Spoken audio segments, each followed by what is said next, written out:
Jurista e professor universitário, inspetor da Autoridade Tributária, André Ventura ganhou mediatismo primeiro enquanto comentador de futebol representando o Benfica, depois quando foi candidato pelo PSD à Câmara de Loures em 2017 e fez afirmações consideradas polémicas sobre a comunidade cigana. Deixou o PSD com Rui Rio na liderança e fundou em 2019 o Chega, conseguindo no mesmo ano sentar-se na Assembleia da República. Resistiu a acusações e processos, ultrapassou o chumbo do Tribunal Constitucional aos estatutos e a convenções do partido. Em 2022 conseguia já um grupo parlamentar com 12 deputados. Nas legislativas da semana passada, apenas 5 anos após a fundação, quadruplicou a presença do Chega, sentando agora 48 deputados no Parlamento e conseguindo implementar o partido em todo o país, tendo mesmo conquistado o distrito de Faro, afirmando o tripartidarismo em Portugal. André Ventura, presidente do Chega, está esta semana em discurso direto. Olá, André. O que é que justifica este crescimento tão rápido e tão forte? Bom, antes de mais, obrigado pela oportunidade e pelo convite. Eu penso que é o desalento que as pessoas sentem pelo sistema em que vivemos há praticamente 50 anos e que não foi capaz de dar respostas. Isto é uma banalidade, mas é verdade. Em áreas como a saúde, como a habitação, como os salários, muitos avós e muitos pais que viram os filhos ou os netos a emigrar e sentiram que ao fim do país de Abril, o país que lhes prometeu a revolução, que lhes prometeu felicidade, prosperidade, não lhes deu nada disso. Depois, acho que o fenómeno da corrupção ajudou a perceber muitos portugueses que vivemos num país que, para além de ter empobrecido, enriqueceu alguns à custa de outros. E esta foi a mensagem central do Chega desde a sua fundação. Andamos uns a trabalhar e a contribuir para os outros. Acho que isso foi a razão fundamental do crescimento, que se manteve em 3 níveis. Um eleitorado de base que o Chega conseguiu consolidar rapidamente, à volta dos 10%. Um eleitorado da abstenção que desceu muito e que pela primeira vez veio votar e que estou convencido que vai votar no Chega. E os jovens. Porque estes jovens não estão agarrados à lógica bipartidária em que nós estamos e que os nossos pais estão. Nasceram já num país em que querem a futuro, não querem saber se é PS, PSD ou se é Chega, querem que haja futuro. E isso permitiu que o Chega disputasse em pé de igualdade a eleição com estes partidos, o que não acontece em circunstâncias normais. Mas porquê é que é diferente o aparecimento do Chega? Porque já surgiram outros partidos em democracia, os problemas do país são os mesmos há 50 anos, são apontados também por toda a gente, há essa insatisfação, mas nem o Bloco de Esquerda, nem o LIVRE... O Bloco de Esquerda também teve o seu papel há 20 anos atrás. Deputados, nunca vou com esta dimensão, é verdade. Também, enfim, contra mim falo, mas também o país não estava em estado tão degradado como está agora. E depois o Chega conseguiu ser o partido, quando apareceu, agregador de todo este descontentamento. Senão, provavelmente, hoje ainda teríamos o Bloco de Esquerda a ser este agregador de descontentamento, visto que os liberais também não conseguiram fazer isso. Agora, o Chega não só apareceu, como teve a coragem de tocar em alguns pontos que o Bloco de Esquerda nunca teve. O Bloco de Esquerda tocou muito, e o PCP no seu tempo, mas sobretudo o Bloco de Esquerda, nas causas sociais, mas nunca foi capaz de tocar em temas que, sendo fraturantes, eram incómodos, como o sistema político, a corrupção, e o Bloco acabou por ficar sempre um partido preso às causas sociais, mas sem que as pessoas que se afastaram do sistema político vissem, espera aí, está aqui um partido que diz o que eu penso. Não, isso só aconteceu com o Chega. E eu acho que isto vai continuar a acontecer enquanto a abstenção continuar a sair de casa para ir votar. Ou seja, o que eu digo é, nos próximos anos, toda a abstenção que for diminuindo, eu penso que vai favorecer o Chega. A imigração lá fora, pelo menos do que eu tenho sentido, é a mesma coisa. Portanto, eu auguro que o Chega ainda tem uma margem aqui para crescer nos próximos anos. Porquê é que nunca aconteceu antes? Eu acho que o sistema político português precisava de sentir um banho de realidade. Nós tivemos a ditadura até 1974, tivemos uma revolução. A revolução foi o que foi, não vale a pena fazer agora juízos sobre isso, ela aconteceu da maneira que aconteceu. Por isso é que eu disse na noite eleitoral que acho que houve um ajuste de contas com a história, no sentido em que os partidos que concorreram no pós-25 de Abril, o processo do PREC, foi tudo controlado pelos militares, foi tudo controlado pelo pós-revolução. Foi a primeira vez, quando o Chega surge, que há um partido que é capaz de dizer: eu não concordo com este sistema. Mas se eu perguntar assim, se o André Ventura, em vez de ter 41 anos, tivesse 71 e tivesse criado o Chega em 81, em vez de ser em 2019, teria tido o mesmo sucesso? Provavelmente não. Portanto, eu não tenho a pretensão de achar que sou melhor que os outros. Acho que as circunstâncias criaram também que o Chega estivesse no momento certo, na altura certa. Como diria Ortega Gasset, o homem é ele e as suas circunstâncias. Eu acho que o Chega foi ele e as suas circunstâncias. Trabalhámos muito, continuamos a trabalhar muito. temos uma mensagem forte, mas as circunstâncias ajudaram-nos também. Mas acredita que o voto no Chega é um voto de protesto, como se diz, ou já há de facto uma ideologia que... Eu acho que combina as duas coisas. Combina uma certa frustração com o sistema que temos, quer político, quer económico, quer social, com um voto já mais ideológico de pessoas que... Porque o Chega envolveu-se muito nas causas culturais, da ideologia de género, na questão do sistema político, na questão do federalismo, do globalismo na União Europeia e face aos povos e à soberania dos povos, em relação aos temas de justiça. Portanto, o Chega foi o primeiro partido português com relevo que entrou em causas culturais que todos os partidos tomavam por certas. A questão da justiça em Portugal durante muitos anos foi uma questão pacífica. Ninguém punha a questão que tínhamos que aumentar penas, ou que tínhamos que ter castração química, ou prisão perpétua. Mas essas são exatamente as questões que agora está disposta a... Certo, mas levaram ao crescimento também do outras... Chega. A imigração. Durante anos houve um consenso na sociedade portuguesa, porque tínhamos pouca imigração, de que a imigração devia ser tratada de uma determinada maneira. Só com o surgimento do Chega é que se começa a perguntar, como está a acontecer em todos os países da Europa, espera lá, esta imigração faz sentido haver portas abertas sem qualquer controle. Havia este consenso. Ideologia de género. Isto só começou há pouco tempo, mas chegou rapidamente aos Estados Unidos, ao Brasil e ao resto da Europa. O Chega foi o partido que transportou isto para cá. Faz sentido ter conteúdos sexualizantes para crianças com 6 anos e 7. Estas causas culturais têm também um pendor ideológico. Portanto, eu diria que o Chega hoje combina voto de protesto, voto ideológico e o voto antissistema. São os 3 grandes eixos que o Chega hoje tem. Portanto, eu acho que há aqui margem para um crescimento ainda muito acentuado, porque, repare, pela primeira vez um partido em 50 anos foi capaz de quebrar o voto útil.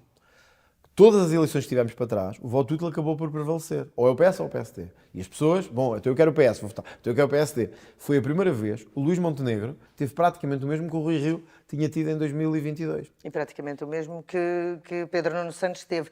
O facto de ter havido tão pouca abstenção nestas eleições, foram 34%. Só o Chega é que explica isso. Mas acredita que isso legitima mais estes resultados eleitorais? Acho que sim, porque é mais gente a votar e é mais gente a participar. E devia levar os operadores políticos a pensar que o Chega tem que ser tido em conta para o próximo governo. Porque senão eles é que estão a arriscar a perder, não somos nós. Para o governo dentro do governo ou para o governo não, enquanto para o governo, suporte não, da dentro do legislatura? governo. Não há, nós só nos responsabilizamos a sério se formos parte do próprio governo. Mas o próprio André disse há 2 dias ou 3 que não fazia questão de ir para o governo, nem que tivesse ninguém do Chega no governo. Certo, podemos nomear independentes, mas temos que ter uma palavra a dizer sobre isso. E temos que ter uma palavra por responsabilização. Mas a ter alguma representação no governo não faria mais sentido que fosse alguém do Chega? Podia fazer, mas imagino que o Presidente da República dizia: eu não quero o André Ventura. Para mim não é esse o problema. Nunca pus a minha vida à frente do país. Mas faz sentido, então, estando o Chega de fora do governo, estar a decidir quem é que são os membros do governo? Qual é a outra solução? É o Chega não ter nenhuma voz. É a solução que tivemos em 33 dos 50 anos de democracia, que são governos minoritários, em que as leis são passadas... Os governos minoritários, por toda a Europa, repare, o Geert Wilders ganhou as eleições na Holanda e não conseguiu formar governo. Os governos minoritários estão a acabar, porque o sistema parlamentar, o parlamentarismo, está a assumir a sua função. E a sua função qual é? É ser a representação de uma parte do eleitorado. O Chega já não é só a representação de uma parte do eleitorado, é uma representação de mais de 1 milhão de pessoas. Portanto, esta 1 milhão de pessoas quer ter voz na transformação do país. O Luís Montenegro disse que não queria o Chega, queria uma maioria absoluta. O eleitorado não lhe deu essa maioria. Luís Montenegro nunca pediu a maioria absoluta. Bom, mas ao dizer que não é não ao Chega, ele sabia que ou tinha maioria ou ficava difícil governar. E, portanto, o eleitorado, mesmo assim, sabendo que não é não, como o Rui Rio, e apesar de não ter sido com palavras tão claras, o Rui Rio disse a mesma coisa. E o eleitorado disse: vocês dizem o que quiserem, nós queremos dar uma maioria ao Chega e ao PSD. Agora, o PSD tem a hipótese de dizer: mas eu não quero saber o que é que o eleitorado disse, vou continuar o nosso caminho sozinhos. Veremos o que é que acontece depois. Mas a arrogância em política costuma não ser uma boa arma. E costuma dar maus resultados. Agora, o mundo está a mudar muito, o país está a mudar muito e é possível que até seja o Chega o penalizado, ou o PSD o penalizado, ou o PS. Vamos ver. Eu só fico de consciência tranquila por isto. Desde da noite eleitoral, como sabe, eu disse: estamos disponíveis, queremos construir uma alternativa. Não sabemos ainda o que é que vai acontecer, quem vai ganhar, não sabemos quem vai ser o partido mais votado, nem sei o que é que o Luís Montenegro ou o PSD vão dizer. Mas da minha parte ficarei sempre de consciência tranquila, como Presidente do Chega, porque disse: temos que encontrar uma alternativa, o país merece uma alternativa. Tenho multiplicado em estúdios de televisão a dizer isto. Muito eleitorado nosso não gosta e tem-me feito chegar isso, a dizer: não precisamos estar nesta posição. Mas eu acho que pelo país merece. E, portanto, se houver novas eleições, que espero ser eu ainda a disputá-las, eu ficarei com a consciência tranquila de ter dito aos portugueses: fiz tudo para que houvesse um governo. O PSD não quis, agora o eleitorado decida quem é que quer a governar Portugal. E quais é que são as pastas em que gostaria de ter uma palavra a dizer? Acredito que não é a mesma questão das pastas, é as áreas em que queríamos... faz sentido, sim, as pastas. Pensei que estava a falar de lugares. Em que temos algo a dizer, a justiça. É um exemplo fulminante. Eu tenho criticado muito estes acordos de justiça entre PS e PSD. E mais agora, em que a justiça está debaixo de fogo e há uma tentativa por parte do PS de voltar a controlar o Ministério Público. Por isso é que Pedro Nuno Santos fala tanto da clarificação hierárquica do Ministério Público.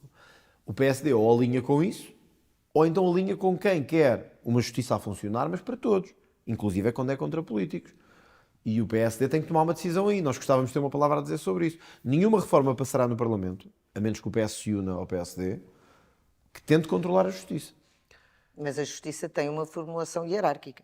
Tem, mas quando no meio de um processo destes, de dois processos destes, um na Madeira, outro na República, envolvem o Primeiro-Ministro, o Presidente da Região Autónoma, que é do PSD, e nasce uma conversa de controlar o Ministério Público através da via hierárquica, o que estamos a transmitir às pessoas é: a justiça tem que ter cuidado quando interfere com políticos e tem que cumprir regras que não tem que cumprir quando é para outros cidadãos que não são políticos. E eu acho isso negativo. Não é negativo, isto não é nenhuma afirmação de princípio.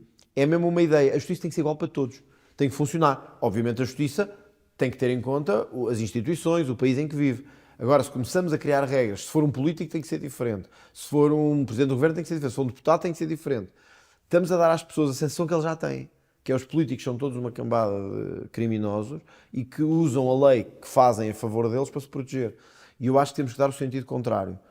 Com regras, com prudência, com ponderação, mas a justiça tem que ter liberdade. Era uma das áreas em que queríamos intervir. A agricultura é outra. Tivemos, assim, de ter protestos dos agricultores que se tornassem piores para a ordem pública, como aconteceu em França. Tivemos, mas graças a Deus a coisa foi contida a partir de um determinado momento. Queremos intervir. O PS esqueceu o mundo rural completamente. Os polícias, que têm sido as forças de segurança mais do que os polícias, tem sido a nossa grande bandeira. Queremos obrigar a que o suplemento de missão seja distribuído por todos: forças militares, forças de segurança, guardas prisionais, segurança social, a questão da subsídio à dependência. Temos chamado a atenção pelo país todo, nos Açores, onde suportámos o governo, de que anda uma parte do país a trabalhar para a outra. Temos que parar com isto. Isto cria ressentimentos, cria injustiças. Portanto, há a haver uma série de áreas... Mas porquê que isso não pode ser feito na Assembleia da República, que é o fórum de Porque já vimos nos Açores que não funcionou. Nós tínhamos o acordo e não foi cumprido. E depois o que é que podemos fazer se o acordo não for cumprido? Nada. Acabou por cair o governo e eles achavam que o Chega ia ser penalizado. Crescemos 500% ou 400%. Portanto, o mundo mudou muito. Aqueles que acham que isto é o cenário de 85 estão muito enganados. O Chega hoje fala diretamente aos seus eleitores, através das redes sociais, através das novas formas digitais. Aqueles que pensam... Isso, aliás, é uma coisa que é bastante criticada ao Chega, é fazê-lo sem filtros e, portanto, desafiando aquilo que é a verdade. Porque o PS e o PSD controlaram a comunicação social durante os últimos 40 anos, por isso é que não gostam disso. Hoje o Chega tem 1 milhão de seguidores e o PS tem 100 mil ou 150 mil. Eles não gostam disso. Pela primeira vez eu falo diretamente com os meus eleitores, sem precisar que o pivô da SIC ou da TVI ou da RTP diga que vamos terminar. O André tem tido bastante tempo de antena, não é? Quando não tem direto, tem na voz dos outros políticos. Mas também vamos lá ver, eu tive 1 milhão de votos, se mesmo assim me cortassem a voz, só mostrava o país em que vivemos. Mas na generalidade é mau tempo de antena, não todos. Por isso é que eu fiz a crítica aos jornalistas, não é a todos, e o Novo certamente não está. Não está mesmo. Se fosse, já disse a muitos que estão, não é o caso do Novo, graças a Deus. Mas nós tivemos durante esta campanha peças absolutamente miseráveis, em jornais da noite e em tempos oficiais, que achavam que iam baixar. Olha, eu tenho aqui comigo uma notícia que saiu hoje na revista Sábado, que era o que disse a bolha mediática 2 dias antes das eleições, sobre o que é que ia acontecer. Desde o Chega fez uma campanha péssima, vai ter 9%, baixou nas sondagens, a diretora do Expresso disse que íamos ter 10% ou 11%, a Ana Salobres do Público, o Chega desceu clamorosamente, nunca na vida terá nem 18% nem 20%. Repare, isto mostra como a classe jornalística nos últimos anos se aliou completamente do país em que vivemos. E só estão a fazer pior eles próprios. As pessoas estavam a fazer comentário político, não estavam, ainda que sejam jornalistas, não estavam a escrever peças jornalísticas. Eu vou-lhe dar um exemplo de uma coisa que aconteceu, vou dizê-lo gravado porque vocês podem confirmar. Há um dia, num comício em Aveiro, a sala era pequena porque eu fiz comícios de manhã e à noite. À noite muita gente, ao almoço menos gente. Coisa de 100 pessoas, 150 pessoas. E há um dia que eu estou numa sala em Aveiro e as câmaras, eram umas 20 câmaras ou 18 câmaras, e nós acolhemos sempre bem os jornalistas, apesar das críticas, é o vosso trabalho e vocês têm direito a fazer o vosso trabalho. E estavam uma série de câmaras a meio da sala que bloqueavam a visão para o outro lado. Os militantes não gostaram muito, os apoiantes não gostaram muito, e eu compreendo. E há um momento em que o presidente da Distrital de Aveiro estava a começar a falar, e há um apoiante, que eu não sabia quem era, e que diz, então, mas o que é isto? Estão a falar para os jornalistas ou estão a falar para nós? Porque os jornalistas não tinham outra... da sala. E não tinham outra hipótese, tinha que ser assim. Eu tentei acalmar, mostrar que é importante o trabalho deles, tal, e ele disse, pois, estes jornalistas ocupam este espaço todo, não nos deixam ver nada, isto não há... E depois diz também, e eu até queria falar com o André Ventura e os seguranças não deixaram. E saiu. Está no seu direito, foi-se embora. À noite, a RTP, canal público, corta a parte dos jornalistas, que tinham ocupado a metade da sala, e mete só a parte em que tinha tentado falar com o André Ventura e não conseguiu. Isto é pura desonestidade, é mau jornalismo e dá a ideia às pessoas que estão avançados ao Partido Socialista ou ao Partido Social Democrata. É o pior que se pode fazer ao jornalismo, é dar a ideia que ele está agarrado a um partido político. Mas acredita que isso o ajudou a ter o resultado que teve? 1 Não, milhão e 100 mil votos? honestamente acho que me prejudicou, porque se tivéssemos um jornalismo objetivo, e volto a dizer, não é o vosso caso, que eu tenho acompanhado também, obviamente, por dever de ofício, mas temos muito jornalismo em Portugal que se tornou em ativismo contra o Chega. Se me diz, as pessoas perceberam isso, uma parte, mas outros não perceberam, e todos sabemos que temos uma população muito envelhecida, às vezes com pouca literacia política, veem peças destas na SIC, na RTP, e pensam, isto é o Chega, isto prejudicou-nos, e não é justo, porque eu via as peças dos outros, eram peças objetivas, bem ou mal, eram objetivas, é o que é. Esta perseguição ao Chega, acho que tem que acabar para bem de todos. Acho que o Chega tem que ser visto como um partido que hoje é um dos maiores do país. Os jornalistas têm que fazer o vosso trabalho, que é escrutinar, investigar, inclusive o Chega, mas ser objetivos minimamente, que eu acho que é isso que se pede. Volto a dizer, o Novo tem feito isso, critica o Chega quando deve-se criticar, critica o PSD quando deve-se criticar, critica o PS. Quer dizer, mas temos infelizmente canais de televisão, que são os que chegam a mais gente, que parece que fixaram no Chega o seu objetivo e não saem do Chega, sempre a atacar. Se isso nos ajudou, eu acho que não, acho que nos prejudicou. Acho que devíamos ter tido mais. E a postura de António Costa e de Augusto Santos Silva ajudou ou prejudicou? O de António Costa pode ter ajudado, no sentido de que governou tão mal que pode ter ajudado. Augusto Santos Silva, ao contrário do que as pessoas pensam, eu comecei com uma boa relação com Augusto Santos Silva, e respeito, como Presidente da Assembleia. Hoje, eu e o Presidente Augusto Santos Silva não falamos praticamente um com o outro. Portanto, isto não é nenhuma... As pessoas pensam, estão a fazer um jogo político. Isso que o Chega acabou. Nós não somos os amigalhados que pegamos nos ombros. Eu tento dar-me bem com todos. Já cometi erros, pessoas a quem eu disse que eram isto e aquilo, e depois fui ver as coisas, pedi desculpa, já aconteceu. Com Augusto Santos Silva, a coisa chegou a um momento em que eu senti que não havia ali caminho para andar. Há um momento, eu nunca contei isto em público, vou contar agora, depois daquilo do 25 de Abril. É verdade que o Presidente Augusto Santos Silva tentou garantir que a cerimónia do 25 de Abril seria minimamente controlada, quando esteve cá Lula da Silva. Nós optámos por fazer aquilo que fizemos e o país todo viu. Contra a corrupção, com força e tal. Eu expliquei-lhe que nós tínhamos que manter a nossa posição firme, respeitava a posição dele. E assim foi. A cerimónia foi o que foi, o país todo assistiu. No dia a seguir ele liga-me, de manhã, a dizer, olha, tomei uma decisão, o Chega não vai mais em viagens da Assembleia da República. Eu achei, mas isso é profundamente antidemocrático. É a minha decisão, está terminado. Praticamente hoje eu passo por ele e não falo com ele. Portanto, eu não sei se isso ajudou ou não. O ambiente aqui ficou muito crispado, e provavelmente vai ser pior ainda nesta legislatura. Mas nós vamos continuar a ser porque eu acho que durante muitos anos o problema da nossa democracia foi que as pessoas sentiam que havia uma certa clivagem, mas que era tudo um grupo de amigalhaços que no final se juntavam para fazer negócios. E que não estava muito longe da verdade. Pois, não quero fazer esse juízo. Eu estou a descontar a parte dos negócios. Sim, eu não estava cá, é a ideia que as pessoas têm. Eu só cheguei à Assembleia em 2019 e tenho visto bons deputados do PS, do PSD, do PCP... Mas as pessoas podem ser amigas na mesma e ter ideias diferentes. Mas parecia-me um bocado que havia uma certa clivagem artificial. O que as pessoas estão a ver agora e dizem, isto agora é muito duro. Não, agora é a primeira vez na história da democracia que a clivagem é mesmo séria. Mas não acha que uma coisa é clivagem e outra coisa é desrespeito? Por exemplo, Talvez. O vídeo que publicou nas redes sociais no lugar de Santos Silva ia dizer que eventualmente Acredito que até sim. lhe ia tirar o lugar. Mas foi sentido, eu fui e assumi a minha responsabilidade. É diferente, é disruptivo.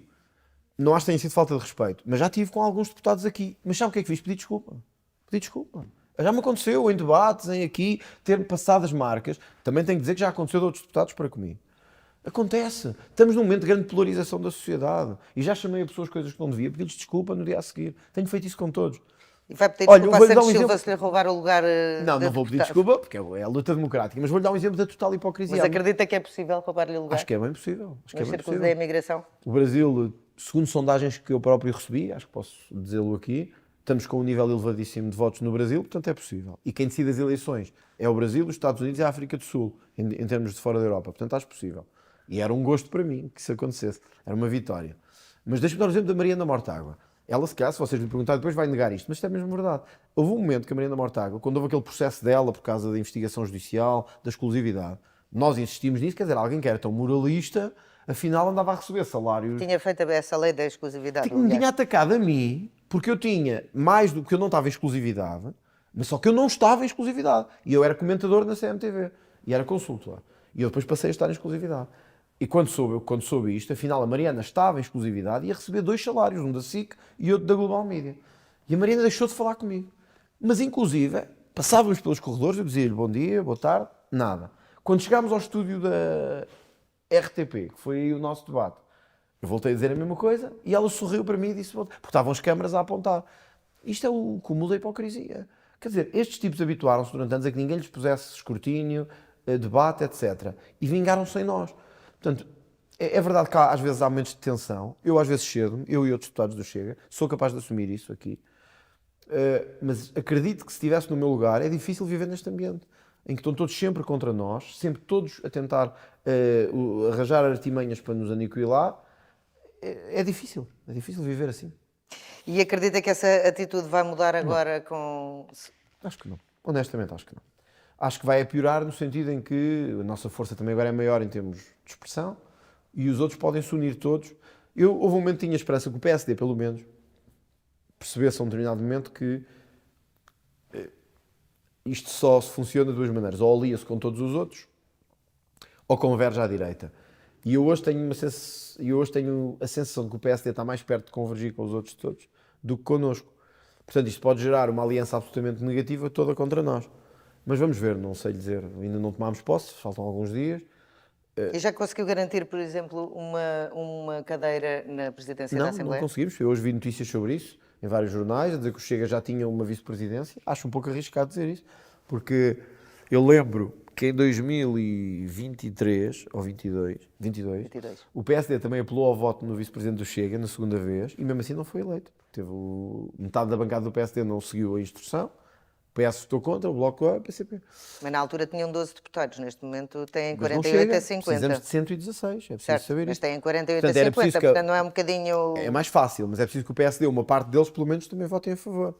E não sei se isso vai acontecer. Ao Conselho de Estado penso que temos direito, diretamente, isso aí não é uma questão de voto.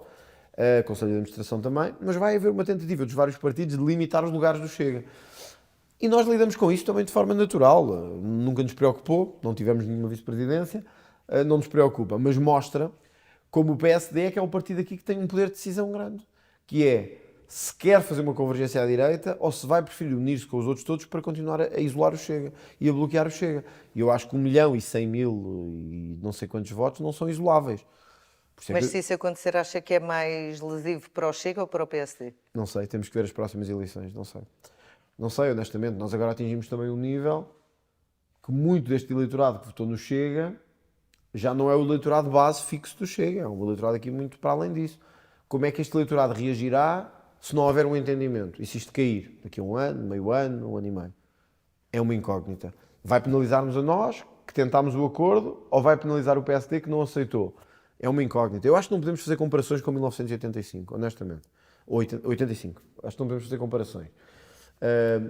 Mas é preciso ter em conta hoje que o Chega tem a capacidade que não tinha o PRD de falar aos seus eleitores diretamente, de explicar o que está a acontecer. Por isso é que eu tenho feito vários vídeos, mensagens, explicar, meus caros, nós estamos a tentar, não é por nós que isto não está a acontecer, é por eles. Isto vai funcionar ou não vai? Tenho dúvidas. É quase que me apetece dizer, é preciso mais umas eleições para percebermos isso, se funcionou ou não funcionou. Porque todos É a última coisa que o país precisa. Era a última que o país precisa. E por isso é que eu tenho esforçado tanto, porque eu tenho noção. Eu nasci num subúrbio de Lisboa, a minha família continua lá. Eu, obviamente, eu não conheço as pessoas todas, mas eu tenho a sorte, a graça de lidar muito com as pessoas normais, com os pequenos empresários, com as donas de casa, com os polícias, enfim, com os pensionistas. As pessoas não querem novas eleições. E por isso é que eu tenho dito, ainda ontem na CMTV me perguntavam, e não acha que se está a humilhar? Eu digo, estou. Mas eu sei que as pessoas em casa querem um governo a 4 anos, não querem um governo a 1 ano ou a 6 meses. Portanto, talvez me esteja a humilhar um pouco, mas eu vou lutar até ao fim para termos um governo. Se depois não der, pronto, eu vou dizer aos portugueses, eu tentei tudo, não deu. Isto vai penalizar o Chega ou vai beneficiar o Chega? Não sei.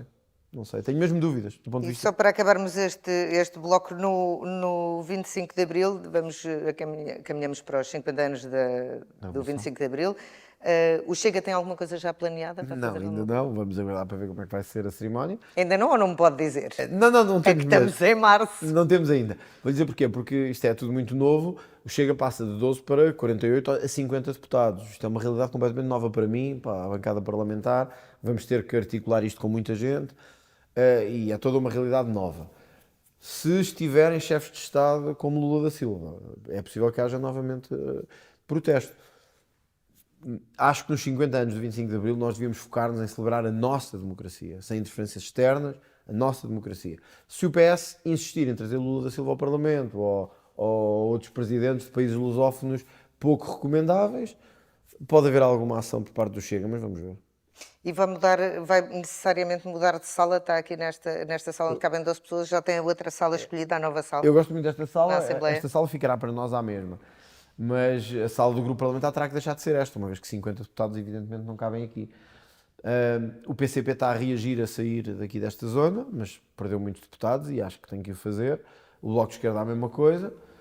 E o PS tem um conjunto de salas absolutamente desproporcional para a votação que tem. Perdeu metade dos votos e não quer abdicar de salas nem de gabinetes. Isto vai ter que ser visto e espero ter a concordância do PSD para esta situação. Uma vez, quer dizer, o Chega passa de 12 para 50 deputados, ou 48, tem que ter uma dimensão igual em termos de espaço físico. Mas estamos em conversações com o Secretário-Geral para que isso seja resolvido rapidamente. Não é o assunto principal. Evidente que quem nos está a ver em casa não acha que isto é um grande assunto. É um fé diverso. Mas para quem trabalha aqui todos os dias, tem que ter condições de trabalho. Não é? Vamos falar de propostas então que possam surgir. Vamos imaginar que não há um acordo entre a AD e o Chega, mas que a AD vai conseguindo governar e vai apresentando propostas que até estão de acordo com as ideias do Chega. O Chega irá aprová-las ou irá... O Chega sempre aprovou propostas que eram até do PCP e do Bloco. Se o SAD propuser a equiparação dos polícias do suplemento de missão, não temos como votar contra. Há, aliás, muita base comum para Sim, para os a professores, há uma estratégia comum para recuperar o tempo dos professores, nós queremos fazer isso também. Eu vejo a democracia como uma coisa construtiva. Acho que nós temos é que construir. Quer dizer, nós temos salários baixos, só há uma proposta para aumentar salários, nós temos que o fazer. Pensões. Então, quer dizer, eu defendo o aumento de pensões. Se o PSD trouxer um aumento de pensões, não vou votar contra só porque é o PSD. Vou votar Foi o que aconteceu ao Chega. Sim, exato, foi o que aconteceu. Não teve nenhuma Foi o que nos proposta- fizeram a nós. Mas eu não vou fazer isso, eu vou E viabilizar. num orçamento de Estado, viabilizaria Aí é mais difícil. se for um orçamento de Estado que está de acordo com os princípios que o Chega defende, se a proposta for boa para o Compreendo Chega... isso, mas repare, o Orçamento de Estado não é só medida a medida. O Orçamento de Estado tem depois toda a questão da filosofia política macroeconómica, que é no fundo a base da governação. Portanto, aí tem que haver um entendimento para que se chegue a um consenso. Não nos podem pedir os nossos votos favoráveis no orçamento se não tiverem o mínimo de entendimento connosco sobre objetivos a atingir, modelo económico a seguir, modelo fiscal a seguir. Quer dizer, acho que é demais também. Mas se a proposta que existir for no mesmo sentido das ideias do Até Chega... nos poderíamos abster, mas não passará mesmo, porque o PS votará contra. Portanto, antes podíamos abster e dizer assim, o orçamento não é o pior de todos, não é bom, mas não é o pior de todos. Mas não passa a mesma. Por isso é que eu tenho insistido, porque se o PS votar contra, tem que ser voto a favor. Porque a IDL teve muitos poucos deputados. Ora, o que é que isto significa? Que tem que haver, obrigatoriamente, até ao orçamento, um acordo entre os partidos. Porque se não houver, isto é certinho que isto não vai ter seguimento. E eu acho que temos uma oportunidade única, à direita, para os empresários, para os trabalhadores, para os pensionistas, para os polícias, de lhes dar um país diferente para os jovens. Se a desperdiçarmos, não estamos a fazer nada de jeito. Portanto, é evidente se me disser assim, mas há medidas pontuais no orçamento que podem ser aprovadas. Claro, e na especialidade aprovaremos, mas é difícil Mas só aprovar. chega à especialidade se passar na generalidade. É difícil aprovar na generalidade um documento que não fomos tidos nem achados. Votar a favor de um documento que não fomos tidos nem achados, nem na sua concepção, nem no seu modelo, nem nos seus objetivos. Mas outros orçamentos durante muitos anos passaram assim. Passaram com abstenções. Mas Não, passaram. mas agora não é possível abstenção, é preciso voto favorável. E, portanto, geralmente quem vota a favor são os partidos que suportam esse Mas se orçamento. isso fosse necessário, faria isso pelo país, garantir essa estabilidade, tendo em conta que está a surgir uma frente de esquerda, a extrema-esquerda está a unir-se, fez agora Eu uma... ficaria de consciência tranquila porque fiz tudo para que esse acordo acontecesse. E, portanto, até ao último dia eu vou procurar reunir com o primeiro-ministro que tiver em funções, se for um primeiro-ministro de direito, a dizer, temos aqui condições, vamos tentar sentar-nos e chegar a um acordo. Repare, se do outro lado disserem não queremos saber de vocês, então, vamos lá ver, não querem saber de nós, mas querem saber dos nossos votos no dia da votação. Isso é uma estratégia de aventureirismo, é o barriga para a frente. Mas também é uma estratégia de quid pro quo, não é? É, e de nos isolar, mas Mas da vossa parte também, porque se for uma proposta boa, porque é que não... Mas nós queríamos, e acho que temos o direito, com mais de 1 milhão de votos, a ser ouvidos, mesmo que a proposta seja boa.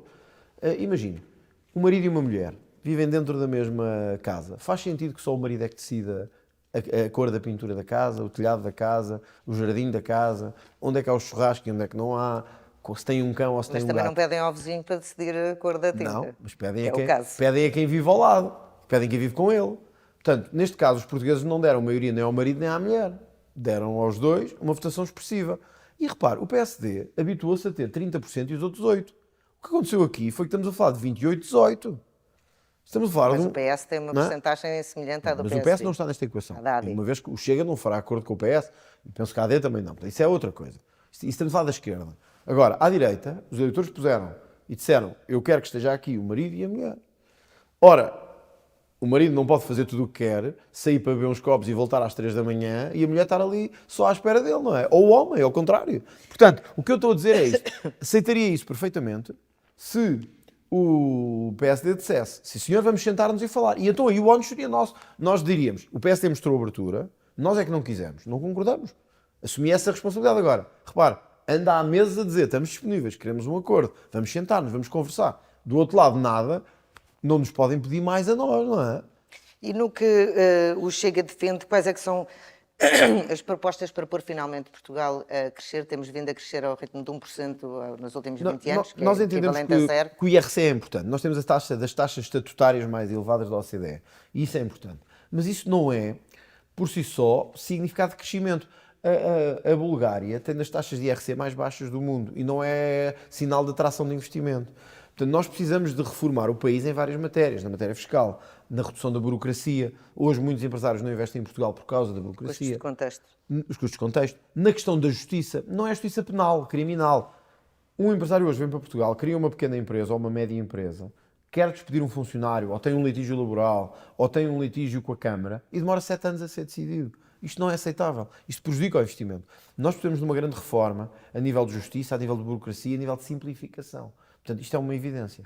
A nível fiscal, eu estou convencido, embora haja quem discorde, que se descermos os impostos sobre as pessoas, vai haver mais consumo e mais investimento. A tese pode ser colocada em causa, mas eu acho que isso gera crescimento. Eu acho que se as pessoas tiverem impostos mais baixos do que têm, é verdade que o Estado arrecada menos para poder distribuir, mas a existência de mais poupança gera mais investimento, gera mais consumo e uma economia mais pujante. De resto, se nós olharmos para os países mais ricos e os mais pobres, percebemos 2 padrões. Os mais ricos do mundo são os que têm menos impostos, empresas mais dinâmicas e mais iniciativa privada. Os mais pobres é onde há mais impostos, menos iniciativa privada e empresas dependentes do Estado. Não há padrão diferente. O caso da China, de capitalismo de Estado, é um bocado um sinal diferente, mas com uma pobreza também gigantesca. Portanto, eu quero seguir o modelo dos mais ricos do mundo e dos mais ricos da Europa. Para isso, temos que fazer uma reformulação do sistema fiscal. Porquê é que o PS tem tantos votos? As pessoas não vão gostar que eu diga isto, mas é verdade. O PS tem tantos votos porque anda a cobrar impostos à classe média, aos trabalhadores, aos empresários, para distribuir pelos subsídio-dependentes, por uma parte da administração pública e pelas câmaras municipais. Por isso é que eles têm tantos votos. Porque as pessoas que lá vivem sentem que só o PS é que lhes dá. Eu encontrei isso muito pelo país. As pessoas dizem, só o PS é que nos dá a nós alguma coisa. Só nos dá alguma coisa. Essa é a mentalidade. E o PS quis criar esta mentalidade. Não é de trabalhadores. O PS quer criar a mentalidade dos coitadinhos. A quem o Se não Estado... estiver lá, ninguém lhes dá. Se não for o PS, não tem maneira de viver. até pensionistas eu encontrei a dizer, ouça, mas nós defendemos o aumento de pensões. E eles diziam, eu sei, mas só o PS é que nos dá as pensões que nós queremos. Mas como é que o André pensa ser possível criar despesa permanente, porque é disso que estamos a falar, com os subsídios aos polícias, com o aumento das pensões, com todas estas Temos que medidas que crescer defendem? economicamente. Temos que crescer economicamente. Baixando os impostos. Como é Sim, que... porque eu acho estamos que... a falar de despesa permanente. Mas eu acho que não descer os estamos a falar impostos de gera um crescimento one shot. económico. É precisamente ao contrário. Eu acho que descer os impostos gera crescimento económico, gera dinâmica na economia. Portugal tem uma condição, eu agora não tenho aqui os números comigo todos. Portugal deve ser o país mais atrativo da Europa Ocidental em termos de investimento. Ou seja, se as empresas, quando retirada a questão da justiça, da burocracia, os custos de contexto, se os empresários pudessem escolher Portugal, Espanha, Bélgica, França, Polónia, Lituânia, preferiam Portugal pelo clima, pela proximidade ao Atlântico e à ligação aos Estados Unidos, preferiam Portugal pela situação do país em termos sociais, étnicos, preferiam Portugal. Porquê é que não vêm para Portugal muitas vezes? Pronto, a língua, mas isso não podemos fazer nada. A Irlanda tem vantagens que nós não temos, isso é evidente. Mas aqui também toda a gente fala inglês. Mas não é a mesma coisa. Portanto, há uma língua na Irlanda que é universal, por isso é que eu acho que sempre comparar com a Irlanda não é um bom... E é um país muito mais pequeno que o nosso também, mas pronto. Mas é esse contexto. Portugal tem a capacidade de ser um país que apresenta segurança, apresenta um bom clima, uma boa gastronomia, pessoas que acolhem bem, um país com alguma sustentabilidade social, étnica, religiosa, etc. Era a primeira opção. Porquê é que não é a primeira opção? Porque a justiça é atrasada, em termos de processos, porque a burocracia é infinita e porque há corrupção que nunca mais acaba. Mas nada disso se resolve rapidamente. Não, mas por isso é que eu sempre quis um acordo a 8 anos e não a 4. Porque isto tem que ser um projeto para o futuro, não é um projeto para 2 anos nem para 3. Então seria nesse prazo também que seriam atribuídas essas benesses e Sim, por exemplo, as pensões nós sempre falámos em 6 anos, até chegar a uma pensão mínima, porque sabemos que quem prometer aumentar as pensões para o salário mínimo no próximo ano está a mentir. Ou está a mentir ou vai descapitalizar o resto do Estado todo. Se chegarmos ao valor do IAS, do Indexante de Apoios Sociais, estamos a falar de 1,6 mil milhões de euros. Um valor perfeitamente fazível.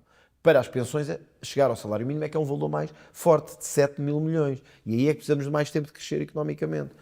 Agora, temos é que ser ambiciosos. E o PS nunca foi ambicioso. O PS quis um país de salários baixos, dependendo do Estado, de subsídios. Por isso é que eles, sempre que chega perto das eleições, aumentam o complemento solidário, aumentam o RSI, porque as pessoas estão dependentes e veem, espera aí, o PS é que me dá. Por isso é que eu lhe voltava àquela conversa. No interior eu encontrei muito isto, gosto muito de si, mas o PS é que me dá. O PS é que me dá. Por isso é que eu não fiquei espantado, ao contrário dos comentadores que não conhecem o país real, quando vi a votação do PS, igualzinho ao do PSD, porque estão aí todos. Estão aí os subsídio-dependentes, estão aí, infelizmente, muitos pensionistas, estão aí, infelizmente, muitos funcionários públicos, que sentem que só o PS é que lhes responde às ansiedades deles. Por isso é que quando alguma direita me diz assim, vocês são iguais à esquerda em muitas coisas. Não, nós temos que combater a esquerda no terreno deles. E combater a esquerda no terreno deles é olhar para os funcionários públicos, é olhar para os pensionistas e olhar para os subsídio-dependentes, embora aí seja para lhes dizer que vai acabar a mama, entre aspas. E eles não gostam. Mas quem são os subsídio-dependentes? Olha, eu quando estive nos Açores assisti a uma situação curiosa, agora para as eleições. Cada sítio onde eu ia, exploração agrícola, produção de leite, gado, dizia-me assim, Dr. André, eu sei que não gosta de imigração, mas já não há ninguém para trabalhar. Só imigrantes é que vêm para aqui trabalhar. E a gente via, com os nossos olhos, não há ninguém. Chegávamos ao centro de Ponta Delgada, era malta com 20 anos, tudo nos cafés.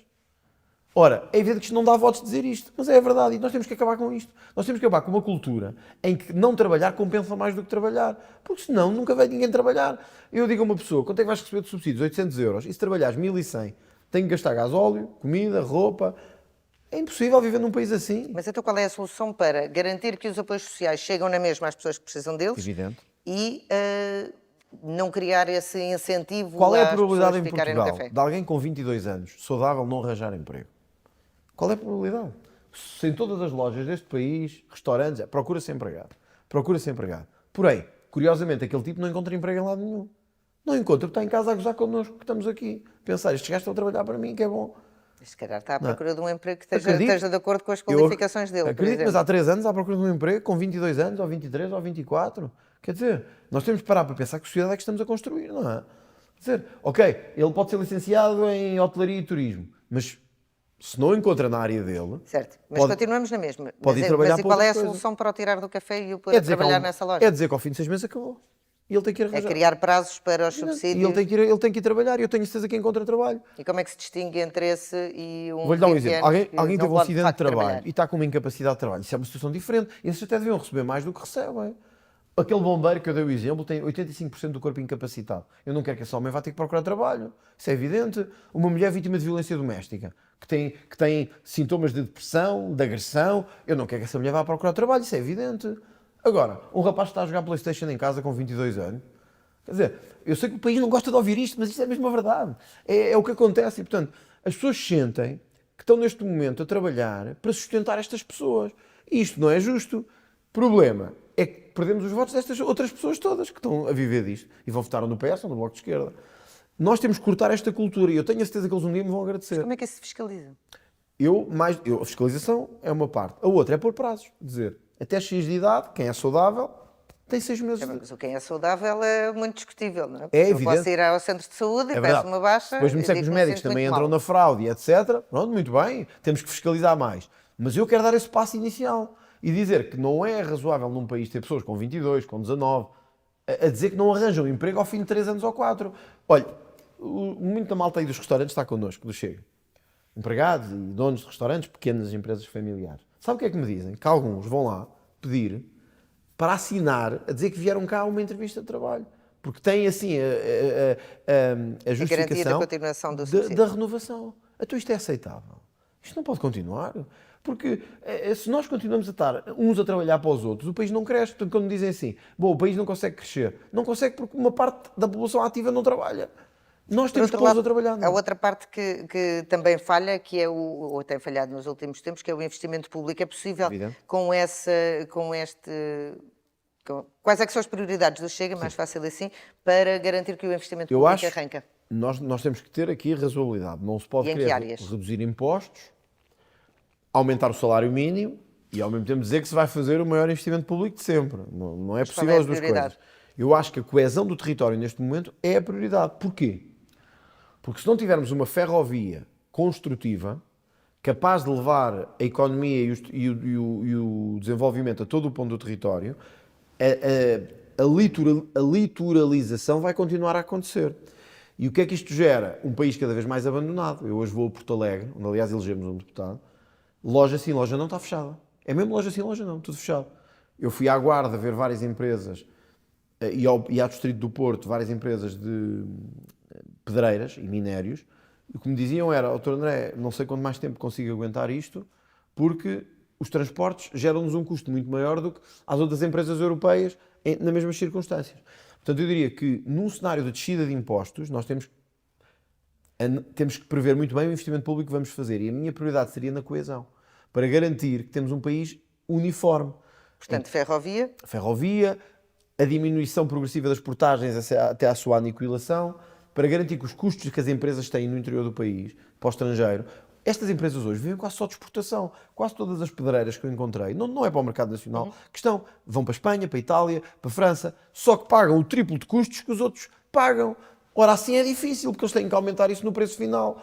Portanto, eu diria que o grande desafio do investimento público nos próximos anos é a modernização digital e a coesão. Quando digo modernização digital, estou aqui a incluir várias coisas. Inteligência artificial, que me parece fundamental.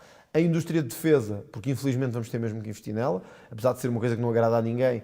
O que está acontecendo na Rússia e na Ucrânia mostra como temos que investir. E a União Europeia já reconheceu isso. E a União Europeia já reconheceu. E eu também não sou favorável a um brutal investimento de defesa num país como o nosso, mas de facto temos que começar a pensar nisso. Mas pelo menos o patamar dos 2% temos de atingir. Um dia pode nos tocar a nós e depois não queremos estar a olhar para o lado e devíamos ter feito alguma coisa. E é a ferrovia e a coesão de a mobilidade. Portanto, esta seria a minha prioridade em termos de investimento público, e se tivermos influência no próximo governo, é por aí que vamos. E, obviamente, isso obrigará a uma reorganização do investimento do Estado. Eu acho, sobretudo, que é importante. Eu tenho encontrado com empresários pelo país inteiro. Se nós dermos aos empresários condições para eles fazerem este país, nós vamos ter um país muito melhor do que o Estado a investir. Mas de longe muito melhor. Vamos ter mais investimento, vamos ter mais emprego, vamos ter gente a trabalhar, vamos ter crescimento. Enquanto acharmos que o Estado é que tem que tratar de tudo, só vamos ter mais pobreza, mais desorganização e mais corrupção. Que é isso que vamos ter. Agora, isto é uma mudança de 180 graus. O que nós estamos a propor é uma mudança neste país de 180 graus. E aí, até a honestidade seja feita, os liberais até concordam connosco também, ou nós com eles, eles dizem que nós é que concordamos com eles, e acho que a AD também compreenderá que isto é preciso fazer. Agora, tem que haver vontade política, senão este projeto ficará irremediavelmente em causa. Mas existe um projeto para a ferrovia, que aliás Existe um projeto está em para a ferrovia, curso. que até foi do Partido Socialista, Exatamente. sejamos honestos. E o Pedro Santos tem defendido muito isso. Só que há uma diferença. Eu reconheço que o projeto do PS é ambicioso, mas nunca foi verdadeiramente executado. Repare, é como o TGV. O PS há 20 anos que nos anda a prometer o TGV. Eu mostrei aqui no Parlamento a capa do Público de 2001 a dizer agora é que vamos avançar. TGV avança num ano ou em 6 meses. Passaram 24 anos. Já passaram 50 do aeroporto, portanto. Portanto, temos é que a ação agora é o que é fundamental. Nós precisamos de um governo que tenha ação nos próximos tempos. E é isso que eu espero que aconteça. Se entrarmos numa crise política, não vamos ter ação nenhuma. Vamos ter um governo parado. Que perspectivas é que tem para as europeias de junho, que são daqui a 3 meses? O que é que consideraria uma vitória? Eu acho que vamos vencer as eleições. Acho que temos todas as condições para isso. Chegámos agora aos 18%, acho que podemos chegar aos 25% nas europeias. À frente de PS, PSD, etc. À frente do governo, do governo, seja ele quem for, acho que é possível. Nas europeias as pessoas não votam tanto com a questão da governabilidade. É um voto também muito de sinalizar o protesto, dizer que estão contra alguma coisa. Acho que podemos ganhar, como alguns partidos congêneres nossos têm ganho a nível europeu. Se não, pelo menos cruzar a barreira dos 20% para nos assentarmos nos 20% dos votos. Embora com estes votos que tivemos nas legislativas, se fosse nas europeias, teríamos estado perto de vencer, porque houve muito menos gente a participar. Vamos ver. Vamos continuar a lutar contra a abstenção, vamos continuar a lutar para chamar os jovens a votar, temos tido muitos jovens a apoiar-nos, e vou lutar para vencer as europeias. Eleger 4, 5 eurodeputados, vamos lutar por isso. E nos Açores, qual é que é a postura que o Chega vai ter relativamente ao Orçamento de Vamos Estado? ter que aguardar. O programa do Estes governo, dias aliás, está a ser discutido, à hora que estamos aqui nesta entrevista. Está-se a lutar para que haja um acordo. Tenho boas perspectivas sobre isso e boas informações também. Mas vamos aguardar, temos que aguardar mais algumas horas para saber se vai ser fechado um acordo que dê estabilidade há alguns anos na região. A última coisa que precisávamos era 9 eleições na região, então acabámos de ter umas. O Chega está a lutar muito para ter um acordo de estabilidade plurianual, um acordo para a legislatura.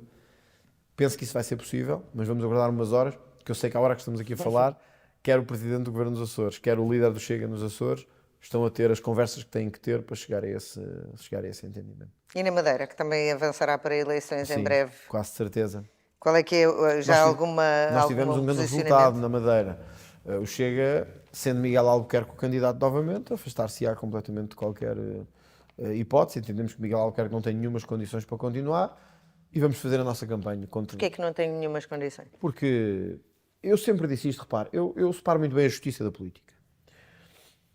A questão de Miguel Albuquerque não é a questão dele ser arguido ou não, que isso eu também já fui arguido em muitos processos e depois fui absolvido. É que há muitos anos que se fala disto na Madeira, mas nem é essa questão, não pode ser só porque há muitos anos que se fala. Eu não compreendo como é que alguém que vinha da posição em que Miguel Albuquerque vinha, de repente, tem quintas de não sei quantos milhões de euros, como é que nomeou um vice-presidente que tinha estado numa empresa de construção e que essa empresa de reconstrução recebeu metade do dinheiro de apoios que a Madeira deu às empresas. Foi para aquela empresa onde o vice-presidente trabalhava. Eu não preciso de nenhum processo para me esclarecer isto. Isto é uma profunda falta de ética. Como eu não compreendo, tal como eu critiquei o José Sócrates, eu não sei o que é que vai acontecer com o José Sócrates. Se vai ser condenado ou absolvido. Há uma coisa que sei, eu sou político também, sei o que é que ganho. Eu não conseguia ter uma quinta de 3 milhões de euros. E, portanto, a menos que eu casasse com uma mulher rica, que eu sei que não é o caso de Miguel Albuquerque, também é o de José Sócrates, ou que o meu pai fosse multimilionário, como é o caso do Donald Trump, o dinheiro não nasce do céu. Como disse o Tribunal da Relação, quem cabritos dá e cabras não tem, de algum lado lhe vem. Portanto, eu acho que Miguel Albuquerque... Mas não cabe à Justiça estabelecer mas eu não preciso da justiça a prova, aqui. a culpa, Se etc. houve corrupção ou não, eu não estou a dizer que Miguel Albuquerque foi corrupto. Isso eu não sei. Sei que o que eu vejo é que é alguém que não me inspira confiança ética, política e moral. A não ser que ele me diga que ganhou Euromilhões, eu não compreendo como é que alguém que é político como eu, ganha o salário que eu ganho, um bocadinho mais, que é Presidente do Governo Regional, eu sei as despesas que tenho, sei o que é que gasto, sei como é que vivo, que alguém de repente tem quintas de 3 milhões não declaradas, porque isso já está demonstrado, que não foi declarado, andou a ocultar património, e isso para mim levanta-me o maior dos alarmes possíveis. Portanto, acho que não é uma pessoa credível para a mensagem que nós temos. Quer dizer, eu ando a dizer que ela precisa limpar Portugal e não posso pactuar com alguém que enriquece miraculosamente no exercício de funções públicas. De qualquer maneira, ele também provavelmente não precisa, porque sendo candidato, tudo indica que vencerá as eleições. Sim, mas não com a maioria. Se calhar com a maioria absoluta. Vamos ver, isso vamos ver. Agora, o que é preciso dizer é isto. Eu não sou contra os ricos. Eu acho muito bem que as pessoas sejam ricas. Eu também gostava de ser. Não sou, mas gostava de ser. Acha que quem é rico deve ser pelo seu trabalho. Ou porque herdou, tem uma família rica. Ou porque casou com o homem ou com a mulher rica. Ou porque trabalhou para isso e investiu para isso.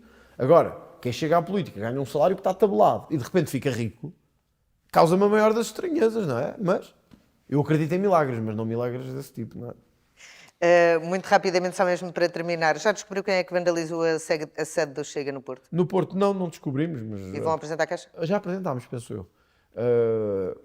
porque desta vez foram aqui à sede nacional, atiraram tinta, os do clima. Foi relativamente inócuo, tirando o gato, foi relativamente inócuo. Agora, ali não, vandalizaram mesmo a entrada toda, pintaram a entrada toda, meteram grafites na entrada toda, a dizer que os fascistas não passarão, e vamos apresentar queixa, porque isto não deve acontecer, nem democracia. E esperemos dar um sinal às pessoas de que este tipo de violência, num contexto de instabilidade, só gera mais violência, só gera mais incompreensão. E eu tenho estado a tentar explicar que o conflito deve ser aqui, no Parlamento, e devemos evitar que o conflito passe para as ruas. Mas o conflito não está já nas ruas, não há já posições demasiado extremadas. Mas as posições podem ser extremadas e haver um debate aqui no Parlamento sobre elas, com força, com firmeza. Nós é que temos que ser firmes. O que eu espero na rua é que as pessoas consigam manter a calma e a tranquilidade. Precisamos de um país tranquilo, somos um país tranquilo e temos que continuar a ser, politicamente. Não quero ver o conflito transferido para as ruas. Se ele chegar às ruas será um mau sinal, mas também não será por nós, é porque outros nos provocaram a isso. E estas vandalizações de sedes, estes ataques aos nossos deputados, esta campanha, vários dos nossos membros de campanha foram agredidos fisicamente. Um dos nossos membros em Sintra estava a pôr pendões do Chega, passou uma mota com um capacete, deu-lhe com o capacete nas costas, depois deu-lhe na cara, foi internado no hospital, esteve em condições muito más e só agora é que está a recuperar. Isto não deve acontecer em democracia, isto é mau para a democracia. E eu espero que isto não se repita nos próximos anos. Obrigada, André Ventura, por ter estado connosco em Discurso Direto. Nós voltamos para a próxima semana.